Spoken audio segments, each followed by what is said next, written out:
This is an excerpt from my essay, which is featured in the journal. It's called The Psychology of Concealed Carry.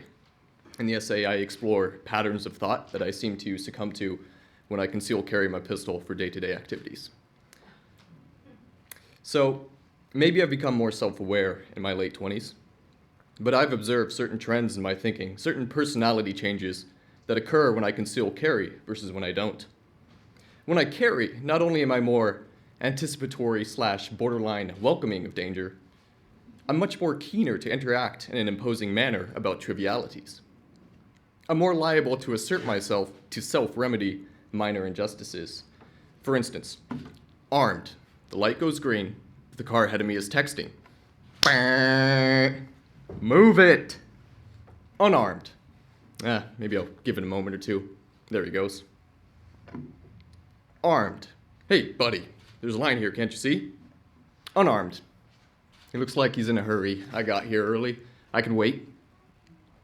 Armed. That guy, he better pick up his dog's poo. Unarmed. Well, no one really walks in that part of the grass anyway. One might make the argument that the comfort the pistol provides is actually allowing me to be a truer, more honest self, freeing me to express how irritated I feel about these mostly negligent human peeves. It's a boldness that comes from knowing that if this situation escalates to the worst possible outcome, I can ante up.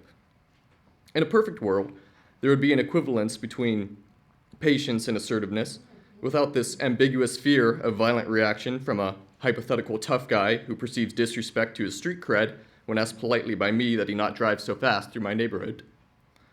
But where I feel the need to stop and ruminate on my American gun complex is when my probably benign assertiveness combines with my probably benign heroic fantasies.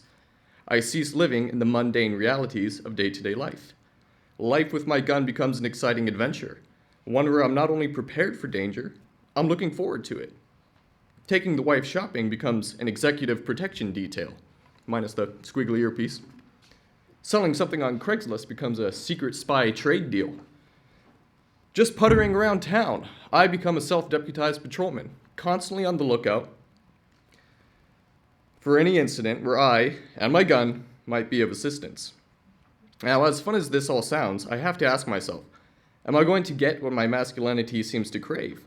Am I going to end up in a gun-related incident? Probably of my own Maslowian myopia.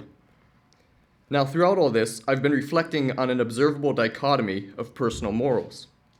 Edmund Burke's evil triumphs when good men do nothing, paired off against beloved Uncle Ben's when great power comes great responsibility. Now, I don't think I could ever not be a reasonable Second Amendment guy, but could I somehow strike a balance between what I've noticed within myself? Could the world? Could the cops and the protectors, even the tough guys and gangbangers, come to a mutual understanding and reverence of firearms? Something that transcends legislature. As corny as it sounds, could a karate philosophy change our thinking on guns? You all know what I mean. To take on martial arts instruction, you typically need to enter a dojo free from selfish, grandiose desires and rid yourself of fantastical thoughts and delusions of empowerment. Learn the knowledge with humility and continue to walk, to live in that same humbleness. To know and believe that your skills are only to be used as an absolutely necessary and completely unavoidable last resort. After first applying unfailing human courtesy, and after even making attempts to de-escalate, evade, or escape the scenario entirely, only then may the practitioner proceed with karate self-defense. It's holding yourself and your capabilities to the highest possible standard for the betterment of humankind. I think it's capable of being more innate than American society would have us believe. I always hear of this epochal point in criminal history when the rival gangs would duke it out with bare fists, maybe the odd length of chain or baseball bat involved. But now, they tell me, all that old school criminal self-respect is out the door, escalated into sheer paranoid survival. For the good guys and the bad guys, guns are a literal way of life.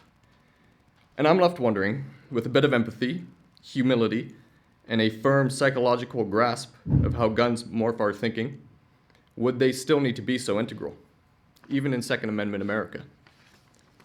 Thank you very much.